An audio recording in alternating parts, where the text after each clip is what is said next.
Pertama tadi memohon kepada Allah Subhanahu wa taala sebagaimana Nabi sallallahu alaihi wasallam ajarkan, as'alullahal afwa. Satu, minta kepada Allah agar diberikan ampunan. Yang kedua, diberikan afiah. Afiah itu keselamatan. Keselamatan di dalamnya kesehatan. Kesehatan. Apalagi zaman sekarang. Ya. Zaman sekarang kita ini kadang-kadang enggak sadar pola makan, pola tidur yang tidak teratur. Ya, pola makan. Kadang-kadang makan kita lakukan sebelum tidur. Ya, habis makan langsung tidur. Makannya mie instan, pakai nasi lagi. Langsung tidur. Bagaimana tidak sehat? Karbo semua. Makanya lihat, puasa itu nanti akan mengajarkan kepada kita seluruhnya. Termasuk yang Nabi sallallahu alaihi wasallam sebutkan, as-shalawatul khams wal jum'ah ilal jum'ah wa ramadhan ila ramadhan mukaffiratun. Sungguhnya salat 5 waktu, Jumat ke Jumat, Ramadan ke Ramadan, itu menjadi penggugur dosa. Dan para ulama sebutkan, bukan yang digugurkan bukan cuma dosa, termasuk di dalamnya penyakit-penyakit Allah gugurkan. Makanya ini puasa bukan cuma nanti kita sehat secara spiritual, tapi juga sehat secara jasmaniah. Bukan cuma sehat secara batiniah, tapi juga sehat secara lahiriah. Karena kita akan diajarkan segala macam ilmu di dalam tarbiyah Ramadan. Ya, termasuk pola makannya. Makanya lihat, Nabi sallallahu alaihi wasallam sebutkan, la yazalun nasu bi khairin ma ajlul fitr. Manusia akan selalu berada pada kebaikan dalam puasanya selama dia menyegerakan berbuka. Tuh lihat, saat buka disegerakan, saat sahur diakhirkan. Maka sahur itu detik-detik menjelang datangnya waktu subuh. Bukan jauh-jauh dari waktu subuh. Jam 2 malam sudah sahur. Ngawadang itu namanya. Iya. Mindo. Jam 2 habis makan, jam 2 kemudian subuhnya masih lama, udah tidur dulu aja. Tidur. Tuh lihat, habis makan langsung tidur. Maka puasanya tidak menjadi sehat, sehingga justru puasanya menjadi mudarat. Kenapa kok puasa malah lambungnya naik? Ya, penyakit GERD-nya malah kambuh. Loh, kok bisa jadi? Ternyata cara berpuasanya tidak disiplin. Padahal Nabi sallallahu alaihi wasallam itu mengajarkan kepada kita agar kita sehat. Salah satunya justru ada syariat 30 hari dalam setahun, ada syariat puasa. Dan kita tahu puasa itu ternyata detox, mengeluarkan racun-racun yang ada dalam tubuh kita. Makanya tadi para ulama sebutkan, yang digugurkan bukan cuma dosa, yang digugurkan juga termasuk berbagai macam penyakit yang ada dalam raga kita.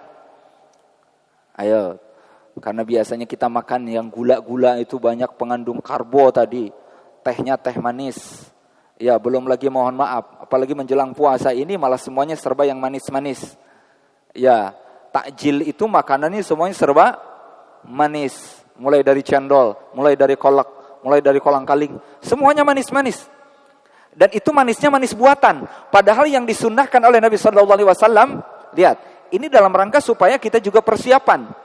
Ya, persiapan apa? Persiapan ilmunya. Ketika menghadapi bulan Ramadan, jangan sebelumnya enggak siap, ditambah pas terjun masuk bulan Ramadan, malah Ramadannya tidak sesuai dengan tuntunan. Alhasil Ramadan bukan menjadi kebaikan, wal'iyazubillah malah justru menjadi keburukan. Karena apa? Puasanya tidak mengikuti tuntunan. Udah mah puasa sahurnya diawalkan, ya jam 2, jam 3, itu kemalaman. Makanya Nabi sallallahu alaihi wasallam itu jarak antara sahur dengan azan subuh kurang lebih membaca 50 ayat. Kurang lebih 15 menit atau 10 menit, silahkan. Ketika berbuka, sunnahnya makanya pakai rutob, kurma basah. Kalau tidak ada rutob, makanya pakai kurma kering yang disebut dengan tamar. Kalau tamarnya enggak ada, hasan min hasawat minal ma, air, beberapa teguk air putih, enggak mesti teh manis. Ya, jadi sunnahnya apa? Kurma, beberapa butir kurma. Ya, kurma sunnah Ustadz. Kalau gorengan mah wajib.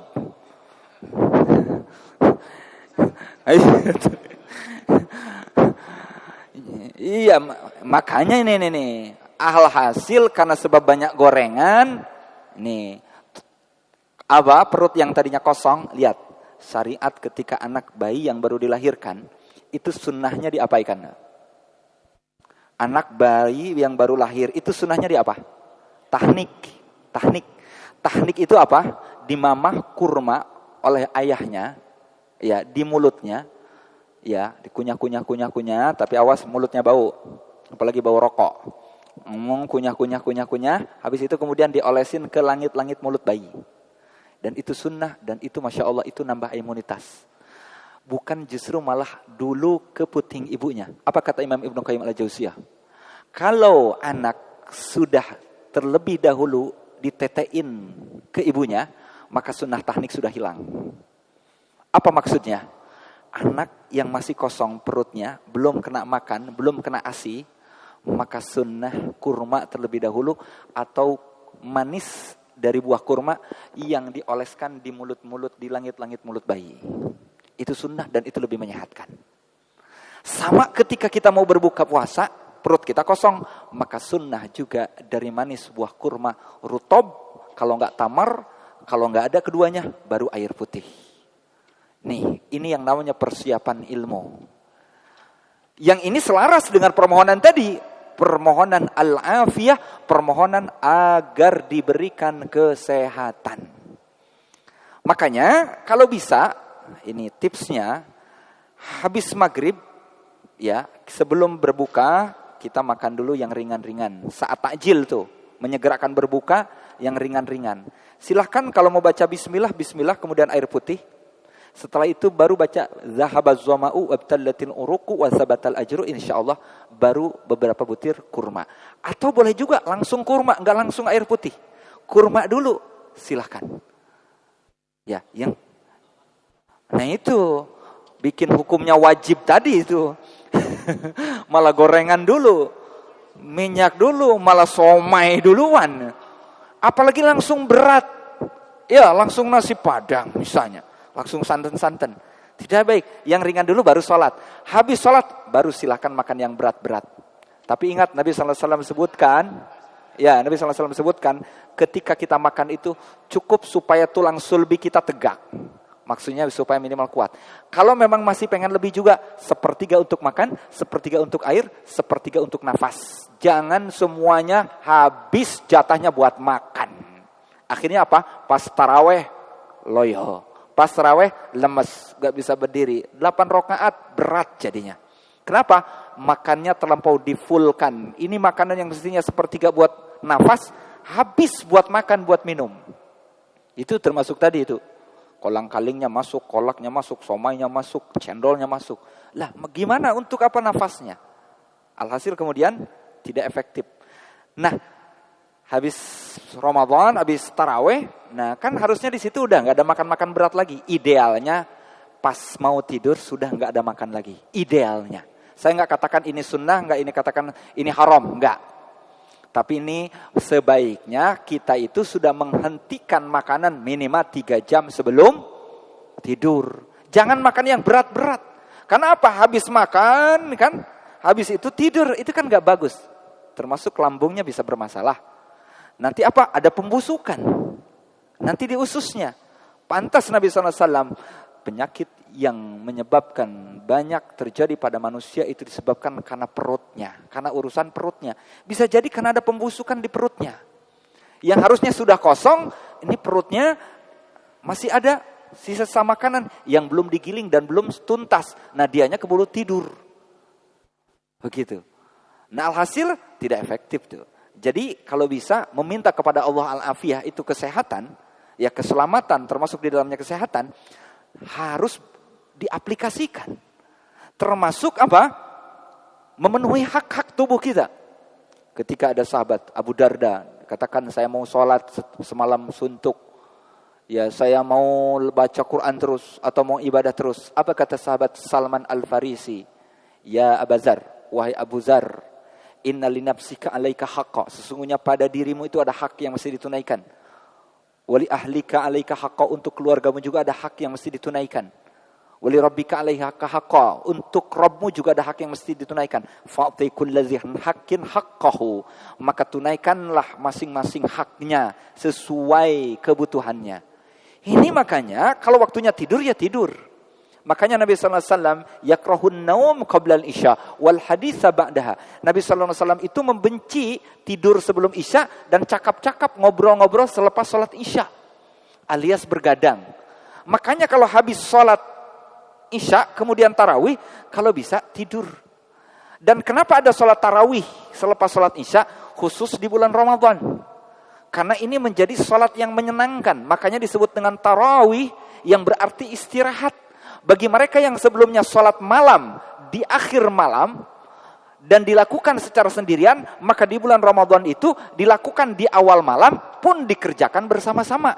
Makanya disebut tarawih, salat yang dilakukan santai, istirahat, menyenangkan. Sebelumnya dilakukan di akhir malam, dilakukan sendirian. Di bulan Ramadan dilakukan di awal malam pun dilakukan bersama-sama, menyenangkan. Buat orang yang tadinya biasa salat malam. Yang tidak biasa salat malam, maka ketika di momentum Ramadan itu setidaknya terdidik, terbiasa, terlatih. Yang tadinya tidak pernah salat malam jadi salat malam. Karena apa? Dipermudah salat malamnya, dilakukan di awal malam. Pun tidak dilakukan sendirian, dilakukan bersama-sama. Setidaknya yang tadi malas jadi mampu, jadi bisa. Bertahan selama 30 hari. Bertahan selama 30 hari. Kenapa? Tuh, dijaga afiahnya. Dijaga apanya? Kesehatannya. Habis sholat tarawih, lah kalau mau tadarus silakan tadarus. 1 juz kurang lebih setengah jam. Habis itu selesai tidur. Awas jangan kegoda sama setan gepeng. Nih setan gepeng. Scroll handphone, TikTokan, Facebookan, belum lagi Instagram, belum lagi Messenger, aplikasi semuanya ada. Yang ini belum dicek, yang ini belum dilihat. Semuanya dilihat, gak kerasa, tahu-tahunya jam 12 malam.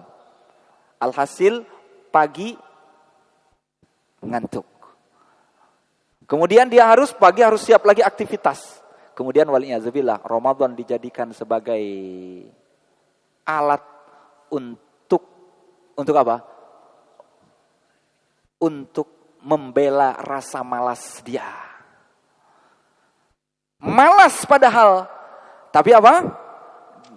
Dia berlindung dengan ibadah puasa tadi, katanya dengan sholat malam tadi. Padahal sholat malamnya cuma sampai jam 9. Yang lama, apanya? Itunya, TikTokannya, Facebookannya, selancar di dunia mayanya, komentar jadi netizennya. Nah itu yang kemudian akhirnya jadi malas. Wal'iyazubillah. Makanya diperhatikan ini dari sisi kedisiplinan waktu. Sehingga afiah, keselamatan termasuk kesembuhan, kesehatan, itu bisa ada pada kita ketika kita menjalankan ibadah puasa. Makanya tadi Nabi SAW juga berdoa kepada Allah, Allahumma inni a'udzubika minal ajzi. Ya Allah, aku berlindung kepadamu dari kelemahan, lemah. Wal kasali, dan kemalasan, malas. Ya, karena apa bedanya lemah atau malas? Al-Imam An-Nawawi rahimahullah ta'ala sebutkan, kalau lemah, tidak bisanya seseorang melakukan kebaikan, ketaatan. Tidak ada daya dan kekuatan. Kalau lemah, kalau malas, kalau tadi al-ajzu lemah, kalau sekarang malas. Yang disebut dengan al-kasalu. Kalau al-kasalu, kurangnya motivasi untuk melakukan satu kebaikan. Di tengah kebaikan itu ada kesempatan untuk melakukan kebaikan itu ada. Tapi kurang motivasinya. Sehingga tertinggal kebaikan pada diri dia. Maka disebut dengan al-kasalu. Makanya satu paket tuh. Allahumma inni a'udzubika minal ajzi wal kasal. Bahkan saya ingat di zikir pagi dan petang dibaca kalau nggak salah ya. Coba pas doa mana kita berlindung kepada Allah dari malas. Rabbi a'udzubika minal kasali wasu'il kibar. Ya Allah, aku berlindung kepadamu dari kemalasan, malas. Coba dibaca 2 kali setiap hari, pagi 1 kali, sore 1 kali. Seakan-akan Nabi SAW tahu ada satu penyakit yang akan menimpa akhir zaman di umat ini, pada zaman sekarang ini, penyakit yang namanya malas. Malas. Ini sekarang. Orang udah pada biasa, punya tren, punya kaum kan. Kaum rebahan. Yang penting dapat cuan. Tuh. Itu udah jadi tren, udah jadi budaya, jadi kultur sekarang. Bahkan sebagian orang bangga, kita mah kaum rebahan. Padahal kan kaum malas. Dengan tagline-nya, mager. Males, gerak. Itu kan? Wal'iyadzubillah. Penyakit yang akan menimpa akhir zaman dan itu terjadi pada kita sekarang ini, makanya diminta di setiap hari 2 kali sekurang-kurangnya, Rabbi a'udzubika minal kasal wasu'il kibar. Ya Allah, aku berlindung kepadamu dari kemalasan, su'il kibar itu buruknya masa tua. Makanya perhatikan nih. Mau puasa ini, satu, hindari dulu kemalasan-kemalasan kita. Karena kita akan masuk apa? Masuk, kalau bisa dikatakan arena pertandingan. Dan untuk masuk arena pertandingan selalu ada pemanasan. Kalau olahraga ada pemanasan. Mau bulu tangkis jangan langsung masuk ke lapangan, langsung bak-bek tanding, langsung main semes-semes. Tapi ketika itu mesti ada perenggangan otot dulu. Bagaimana tangannya, bagaimana kakinya, anggota tubuhnya direnggangkan dulu. Pemanasan terlebih dahulu. Demikian juga Ramadan. Maka pemanasannya apa? Dulu para sahabat minta lewat doa 6 bulan. Ditambah persiapan. Persiapannya apa? Salah satunya memohon ampunan. Di awal-awal sebelum datang Ramadan, memohon ampunan. Apa kata para ulama? Min alamatin najahi fin nihayah. Salah satu kunci kesuksesan seseorang di akhir, ar-ruju'u ilallahi fil bidayah, yaitu kembali kepada Allah di awalnya. Tak mungkin seseorang bisa sukses sampai akhir Ramadan kecuali dia kembali terlebih dahulu kepada Allah pada permulaannya. Maksudnya pada permulaan sebelum datang Ramadan dia sudah kembali kepada Allah. Sudah minta kekuatan kepada Allah, sudah meminta ampunan kepada Allah. Karena apa? Salah satu yang menghalangi seorang melakukan ketaatan bisa jadi dosa dan kemaksiatan. Loh kok orang mah asyik dengan tarawihnya, dengan tilawah Al-Qur'annya, asyik dengan ibadah Ramadannya. Tapi kok malah dia susah membuka mushaf Al-Qur'an. Dia kok susah untuk puasa bahkan. Wal'iyazubillah. Makanya padahal kita lihat sedemikian rupa Allah mengkondisikan di bulan Ramadan. Lihat, idza jaa Ramadan, ketika datang bulan Ramadan, futiyat abwabul jannah. Lihat, surganya dibuka, nerakanya ditutup, setannya dilemahkan, syahwatnya dilemahkan juga. Saya ulang, surganya dibuka, pintu nerakanya ditutup, setannya dibelenggu, syahwatnya dibatasi. Dengan cara apa? Dengan berpuasa tadi. Lah kalau sekarang ternyata di bulan tersebut semuanya dikondisikan dengan mudahnya orang melakukan ketaatan, tapi kok kita sulit untuk melakukan ketaatan, berarti ada masalah dengan diri kita. Bisa jadi karena sebab dosa dan kemaksiatan kita. Di saat orang semuanya, nah ini kadang-kadang mohon maaf, kalau ada masalah dengan ketaatannya, biasanya berdampak kepada ketaatan-ketaatan lainnya. Makanya puasa itu, dia bisa berfungsi dan memiliki faidah, dia punya syarat dan ketentuan. Nabi SAW sebutkan, ini hadis yang selalu disampaikan. As-salawatul khams, wal jum'ah ila jum'ah, wa ramadan ila ramadan, mukaffiratun lima bainahunna. Salat 5 waktu, Jumat ke Jumat, Ramadan ke Ramadan, itu menjadi kifarat setiap dosa. Dari Ramadan ke Ramadan berikutnya, itu menjadi kifarat. Tapi ada syaratnya. Apa? Idza jutunibatil kabair, ketika dia menjauhi dosa-dosa besar. Lah kalau sekarang ada orang berpuasa tapi masih meninggalkan sholatnya, mohon maaf, puasanya tidak memiliki faidah. Berarti tidak mendatangkan ampunan baginya. Kenapa? Meninggalkan sholat itu dosa besar. Maka ketika dia pun berpuasa, mohon maaf, puasanya tidak memiliki fungsi. Berarti tidak mendapatkan ampunan baginya.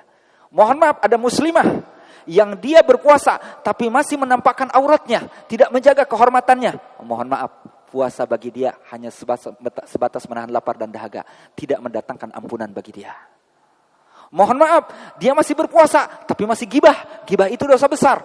Maka ketika dia berpuasa, puasanya tidak mendapatkan ampunan karena dia masih melakukan dosa besar. Ingat tadi disebutkan idza jutunibatil kabair. Maka ketika Ramadan satu ke Ramadan berikutnya menjadi penghapus dosa, manakala dia meninggalkan dosa-dosa besar. Makanya kita lihat, Nih, ada orang yang bermasalah dalam sholatnya. Misal, sholat 5 waktunya. Maka biasanya akan bermasalah kepada sholat-sholat sunnahnya. Makanya kadang di bulan Ramadan itu euforia dari awal masjid bludak. Bukan cuma masjidnya yang penuh, pelatarannya masjid penuh. Bukan cuma terasnya sampai ke pelataran, ke halaman. DKM bingung nyiapin karpet masjid. Cuman berapa lama? Sehari, 2 hari. Paling bertahan 3 hari. Hari keempat udah mulai maju. Apalagi akhir-akhir Ramadan. Sudah tinggal 1 saf atau 2 saf. Kenapa terjadi seperti itu? Ini kan yang selalu dibahas. Dan ini selalu menjadi fenomena dari tahun ke tahun. Setiap momentum Ramadan seperti itu. Mesti kan dicari ini. Sebabnya apa? Latar belakangnya apa? Kenapa kok bisa rame di awal, kok sepi di belakang? Padahal para ulama sebutkan min jazail hasanah al-hasanatu ba'daha. Justru balasan dari satu kebaikan biasanya akan diikuti dengan kebaikan berikutnya. Lah kenapa kok ini setelah melaksanakan ibadah puasa, dia tarawih pada malam pertama, malam kedua, malam ketiga, kok malam keempat, malam kelima mulai menipis, malam terakhir apalagi makin habis. Loh kenapa? Berarti ada masalah dengan sholatnya. Ini yang mestinya kita ingat dan mestinya kemudian kita refleksi. Loh kok kenapa? Cuman beraninya di 10 pertama. Kok semangatnya di awal hari-hari pertama. 10 terakhir malah hilang, malah habis. Berarti ada yang masalah. Kita ini dah bahan-bahan evaluasi aja. Dan gak usah dibahas tentang masalah urusan yang imam ugal-ugalan. Itu mah gak mesti ditanggapi lagi itu mah. Ya. Imam yang ugal-ugalan, yang dia sholatnya nggak tumakninah, itu mah nggak usah ditanggapi lagi.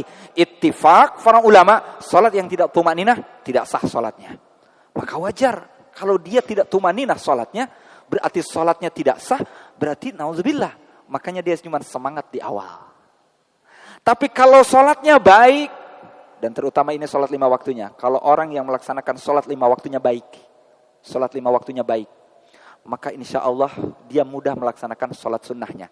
Tapi mohon maaf, kalau ada yang cacat bermasalah dengan sholat 5 waktunya, maka dipastikan dia berat dan akan bermasalah dengan sholat sunnahnya. Makanya kalau kita mau lihat, kalau kita lihat aja sholat fardunya, sholat 5 waktunya, dilakukan dia istiqomah berjamaah atau tidak. Insya Allah sholat sunnah mudah bagi dia. Yang fardu aja dijaga, insya Allah akan langsung naik ke tahapan berikutnya, sholat sunnah dipelihara oleh dia.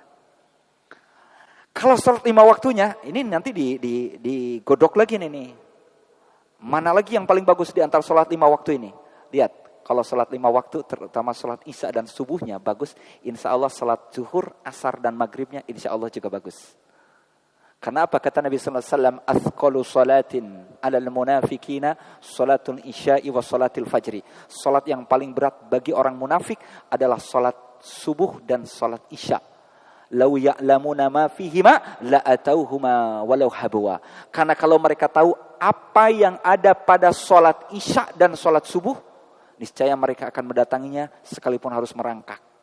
Maka salat yang paling berat bagi mereka yang munafik, salat isya, salat subuh. Maka kalau salat isya dan salat subuhnya bermasalah, mohon maaf, biasanya juga rentan bermasalah dengan salat zuhur, asar dan maghribnya. Kalau salat isya-nya bagus, salat subuhnya masya Allah, biasanya salat zuhur, asar, maghrib insya Allah lebih mudah. 5 waktu ini bagus, salat 5 waktunya masya Allah, dia lakukan secara tertib istiqomah, dilakukan secara berjamaah. Ketika ada perintah salat sunnah, mudah lagi. Apalagi sebelumnya tadi, salat malam biasa dikerjakan sekalipun sendiri. Ketika diberikan alternatif salat tarawih, mudah buat dia. Dilakukan di awal malam, dilakukan secara bersama-sama. Menyenangkan untuk dia. Makanya ada latihan. Latihan buat mereka yang malas. Lihat, sampai sunnah niat khusus untuk bulan Ramadan, itu tidak sah kecuali niatnya malam hari sebelum datang waktu subuh. Nabi SAW sebutkan, man lam yubayyiti siyam qoblal fajri fala siyama lahu. Orang yang tidak niat malam hari sebelum datang waktu subuh, maka tidak ada puasa baginya. Khusus bulan Ramadan. Tapi sholat untuk puasa sunnah, habis sholat subuh belum minum, belum makan. Pulang ke rumah, gak ada makanan. Kalau gitu saya mau puasa aja. Atau jam 9 pagi baru niat mau puasa. Tadinya belum ada makan, belum ada minum. Kita belum makan, belum minum. Maka kita mau puasa. Sah puasanya. Boleh dilakukan di pagi hari selepas sholat subuh. Kenapa? Karena puasa sunnah bagi mereka yang memang tingkatannya sudah tinggi. Sudah terbiasa. Tapi mohon maaf untuk bulan Ramadan ini. Yang rajin diwajibkan puasa. Yang malas, super malas juga tetap diwajibkan puasa. Makanya niatnya malam hari. Supaya apa? Supaya apa? Mengkondisikan keadaan hati dan jiwanya kalau besok mau puasa. Karena apa? Buat orang yang malas, mau puasa ini mesti dikondisikan dulu persiapannya. Apanya? Jiwanya, hatinya. Makanya diwajibkan puasa. Ini para ulama sebutkan termasuk mengkondisikan hati dan perasaan juga jiwa kita. Supaya ketika pas subuh, mulai kita berpuasa, Masya Allah, puasanya sudah oke, sudah kuat, sudah siap. Karena apa? Jauh-jauh hari kita sudah, malam hari kita sudah berniat. Makanya kan the power of think, kekuatan berpikir itu kan makanya lihat, ada orang yang mau niat puasa. Ya, mau niat puasa. Masya Allah, padahal biasa pagi sarapan, jam 12 makan siang. Belum ngemilnya. Tapi karena sebelumnya dia niat, Masya Allah, semua anggota tubuh jadi sepakat. Enggak nagih jadi lapar, tubuh kemudian tetap kuat, enggak nagih, enggak keroncongan. Kenapa? Karena dia sudah dapat perintah dari apa? Dari hatinya, dari jiwanya. Oke, semuanya puasa, puasa. Semuanya lambung, usus, semuanya sudah sepakat bahwa dia mau puasa. Tapi orang yang enggak niat puasa, mohon maaf, biasa pagi sarapan, telat dikit, udah kelayangan, pusing dia, makannya telat. Kenapa? Enggak di apa? Tidak dipersiapkan batinnya, jiwanya. Untuk apa? Berpuasa. Maka khusus Ramadan, malam hari. Tuh. Dan boleh juga pendapatnya Imam Malik, niatnya di awal untuk 1 bulan. Aku berniat puasa untuk 1 bulan full. Ya. Kalau Imam Syafi'i sebutkan tetap harus setiap malam. Karena dia adalah ibadah yang terpisah. Maka setiap malam harus niat. Masya Allah. Lihat, dari tarbiyah Ramadan itunya sudah dikondisikan hatinya. Kemudian apa? Bagi yang malas tadi, sholat malam dikondisikan adanya sholat isya supaya berjamaah, supaya dilanjutkan sholat malam. Sholat isyanya di masjid dilakukan, kemudian sholat malamnya bersama-sama. Masya Allah. Tadinya enggak sholat malam, akhirnya dia dapat sholat malam. Makanya dia dapat keutamaan man qama ramadhana imanan wahtisaban ghufira lahu ma taqaddama min dzambi. Secara umum ini. Yang qiyam Ramadan maka mendapatkan ampunan dosa yang telah lampau. Kemudian apa? Salat subuhnya berjamaah. Loh kok bisa? Maka Nabi SAW sebutkan sahurnya diakhirkan. Menjelang detik-detik waktu subuh dikumandangkan. Supaya apa? Habis makan, Masya Allah, gak langsung tidur, berkumandang azan, langsung jalan. Masya Allah, lebih sehat lagi. Habis makan, idealnya secara kesehatan, gerak jalan 100 langkah. Itu lebih bagus. Yang kena penyakit lambung apalagi nih. Habis makan, jangan langsung tidur. Gerak dulu, minimal 100 langkah. Menuju masjid, itu gerak, ada jalan langkah yang diayunkan. Lebih sehat lagi, subuhnya berjamaah. Tuh, dari sisi mana orang yang tadinya malas kemudian bisa tidak mendapatkan bimbingan dan tarbiyah di bulan Ramadan. Yang malas bisa mendapatkan bimbingan, bisa mendapatkan tarbiyah. Kenapa? Semuanya sudah dikondisikan. Dari segala sisi, surganya, pintu surganya dibuka, pintu nerakanya ditutup, setannya dibelenggu, benar-benar dibelenggu. Berdasarkan redaksi hadisnya. Wasufidati syayatin, dibelenggu, nggak ada setan yang nggak ada yang ganggu, nggak ada yang goda, nggak ada. Nah kalau sekarang ada yang dosa juga, ada yang maksiat juga, kok ketaatan masih dikerjakan juga, maksiat masih dilakukan juga, waliyahzubillah, berarti ada yang masalah dengan dia. Satu, bisa jadi karena sebab dosa dan kesalahan-kesalahan dia. Karena Nabi SAW sebutkan, faman hurima khairaha faqad hurima. Siapa orang yang terhalang dari mendapatkan kebaikan di bulan Ramadan, maka sungguh dia telah terhalang dari kebaikan-kebaikan yang besar, kebaikan yang banyak.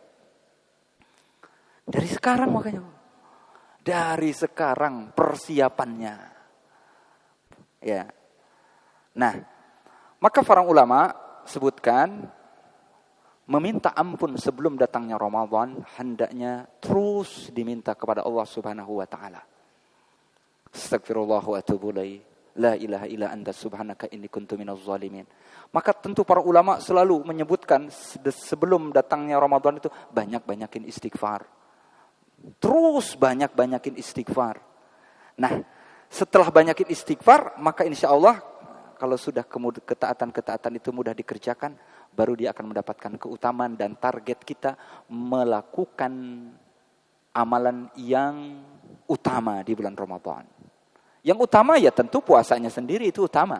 Karena orang yang meninggalkan puasa berarti dia terancam. Sebagaimana Imam Nasai menyebutkan orang yang meninggalkan puasa dengan sengaja tanpa uzur, maka kelak nanti dia akan digantung. Kakinya diangkat ke atas, kepalanya di bawah, dan mulutnya akan dirobek-robek, ditusuk-tusuk sampai mengeluarkan darah. Itu ancaman bagi orang yang meninggalkan puasa secara sengaja. Waliyahzubillah. Puasanya sendiri itu menjadi amalan yang utama. Makanya puasa itu disebut dengan al-imsak.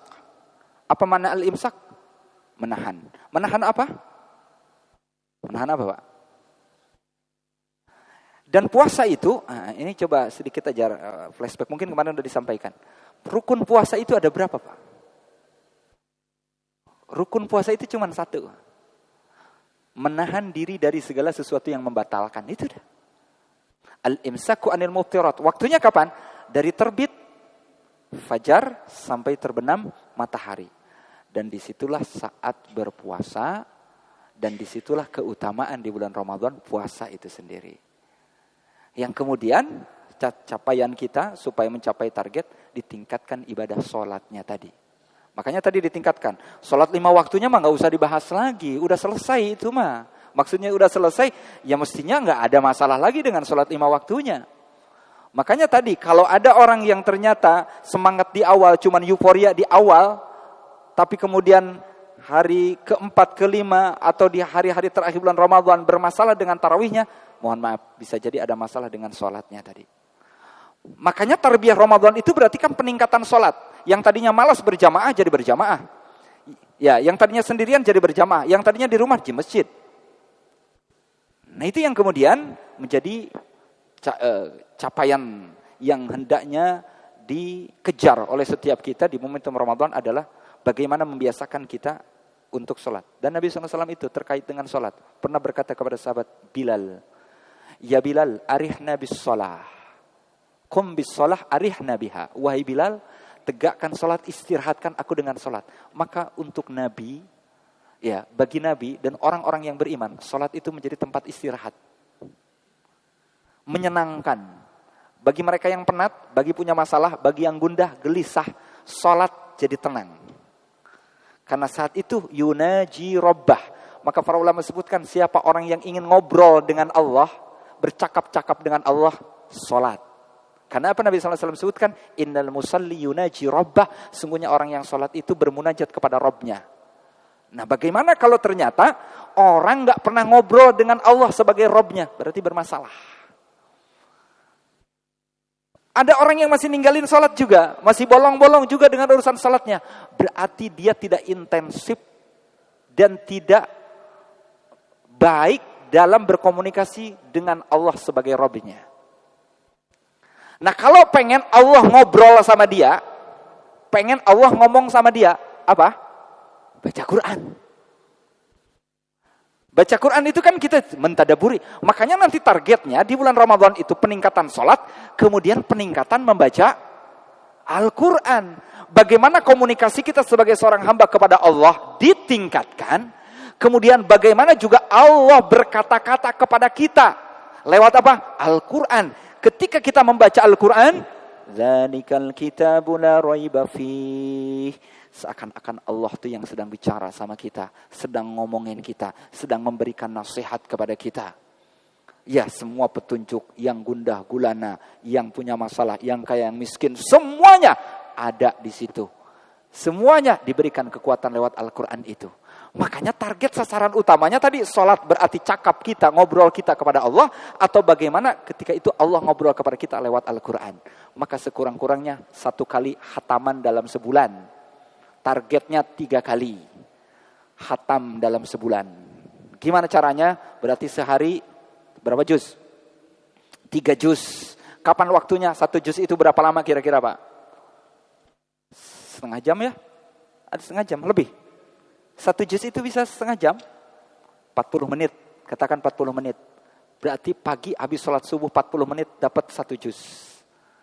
Zuhur sama asar. Oke, dibagi 2. Zuhur sama asar tuh. Setengah juz dapat 2 juz. Malam habis tarawih dapat 1 juz. 1 hari dapat 3 juz. 10 hari khatam 30 juz. Kali 30, 10 pertama 1 juz, 1 hataman, 10 kedua, 10 3 kali hataman Al-Quran. Kalau tidak bisa juga sekurang-kurangnya 1 kali hataman. Gimana caranya? Kalau malas-malas banget habis sholat baca 2 lembar. Karena rata-rata 1 juz itu berapa lembar? 10 lembar. 1 juz itu rata-rata 10 lembar. Oke, kalau begitu sehabis sholat baca 2 lembar. Kali 5 waktu sholat jadi 10 lembar. Sehari dapat 1 juz.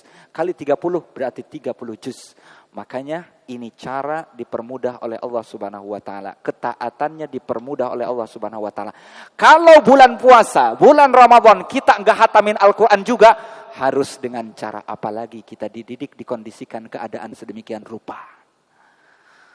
Kalau bulan Ramadan masih malas sholat juga, sholatnya masih ditinggalkan juga, sholat tarawihnya masih diabaikan juga, harus dengan cara apa lagi? Allah memberikan waktu dan keadaan kondisi yang begitu mudah bagi kita. Semuanya sudah dikondisikan. Surganya, pintunya dibuka, tidak ada yang ditutup. Neraka, semua pintunya ditutup, tidak ada yang dibuka. Setannya dibelenggu, syahwatnya dibatasi. Kondisinya dipermudah untuk melakukan ketaatan. Loh kok kita masih malas juga? Harus dengan cara apa lagi kita dididik? Keterlaluan kalau Ramadan tidak hatamin Al-Quran. Kelewatan kalau bulan Ramadan masih meninggalkan sholat.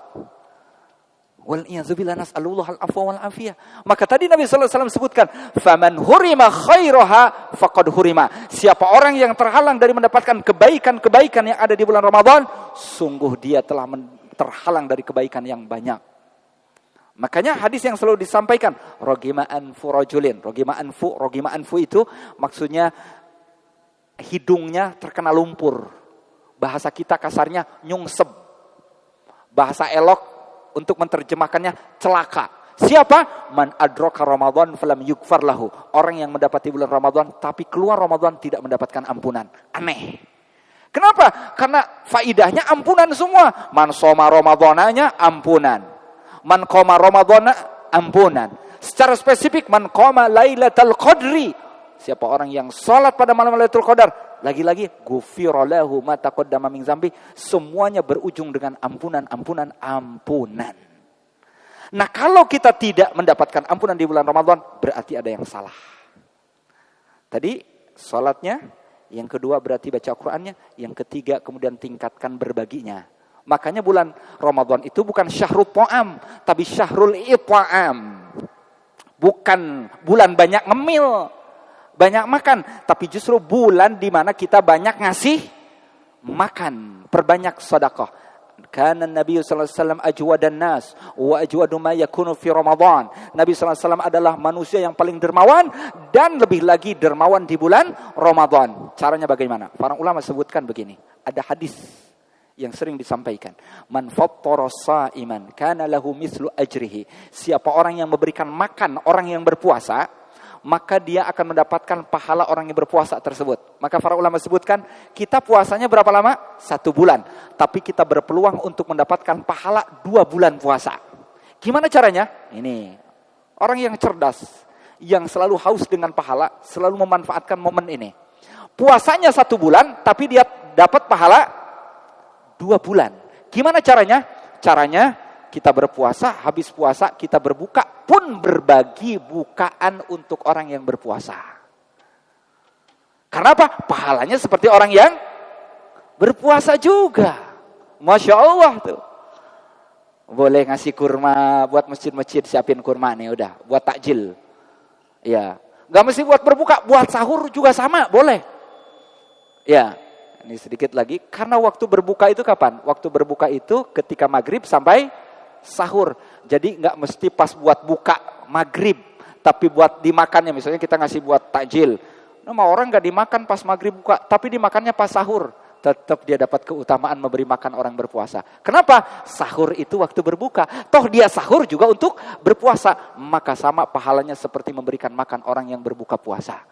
Dan Masya Allah, itulah sasaran target kita supaya mendapatkan keutamaan di bulan puasa. Satu, salatnya ditingkatkan, baca Al-Qur'annya ditingkatkan, memberinya, dermawannya juga ditingkatkan. Dengannya insya Allah ta'ala ini menjadi Ramadan yang istimewa. Menjadi Ramadan yang mendatangkan ampunan, mendapatkan keutamaan bagi kita. Dan juga Ramadan yang mendatangkan kesehatan untuk kita. Bukan cuman batiniah kita, termasuk juga lahiriah kita. Yang punya GERD, yang punya lambung justru makin sehat. Ya. Kemudian yang punya masalah dengan kesehatan justru lebih sehat lagi dengan berpuasa. Lihat tuntunan Nabi sallallahu alaihi wasallam cara berpuasa. Wallahu taala a'la wa a'lam. Ada diskusi atau sudah masuk waktu maghrib? Masuk maghrib sudah. Sudah masuk waktu maghrib. Baik, ini yang bisa kita sampaikan pada kesempatan kali ini. Semoga Allah memberikan banyak kebaikan keberkahan untuk kita semuanya. Wassallallahu ala nabiyina Muhammadin wa alihi wasallam. Subhanakallahumma bihamdika asyhadu an la ilaha illa anta astaghfiruka wa atubu ilaik. Assalamualaikum warahmatullahi wabarakatuh.